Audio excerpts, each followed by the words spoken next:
ભરૂચના પાલેજથી એક 17 વર્ષનો સગીર ભૂલથી સુરત ખાતે પહોંચી ગયો હતો। ત્યારે 17 વર્ષના સગીરને કોઈ મદદ ન મળતા રોડ પર બેસી રહ્યો હતો। જ્યારે સમાજ સેવિકાની નજર પડતા સગીરને શેલ્ટર હોમ લઈ જવામાં આવ્યો હતો। ત્યારે સગીરને કિન્નરના લક્ષણો દેખાતા સમાજ સેવિકા કિન્નરના અગ્રણી સાથે મુલાકાત કરાવી હતી અને બાદમાં પરિવાર સાથે મિલન પણ કરાવ્યું હતું। પરિવાર સાથે મિલન થતા લાગણીસભર દ્રશ્યો પણ સર્જાયા હતા।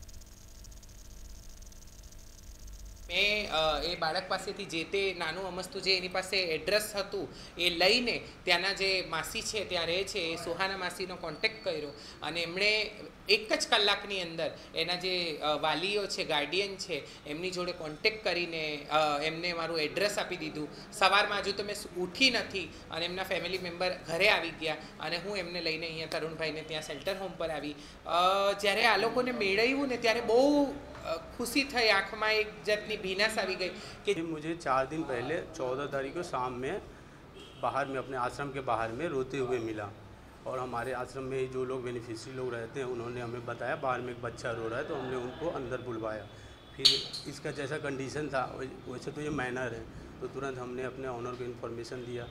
फिर ऑनर आए और फिर उन्होंने नूरी मैम को कॉन्टेक्ट किया। फिर बाकी लोग आए तो इनसे उनका फैमिली 18 वर्षનું હજુ 18મા વર્ષમાં પ્રવેશવાનું છે પહેલી તારીખે। એની પાસે કોઈ મોબાઈલ નંબર નહોતો, કોઈ નહીં, પરંતુ એને એનું ઘરનું એડ્રેસ અને એના બેન બનેવી જે એની સાથે રહે છે પાલેજ ખાતે ભરૂચ જિલ્લામાં, તો એ એડ્રેસ એણે આપ્યું। એના થ્રુ અમે લોકોએ નૂરી દીદીએ ત્યાંના કિન્નર સમાજના માસીનો કોન્ટેક્ટ કરીને 1 કલાકની અંદર જ એના પરિવારને શોધી કાઢ્યું।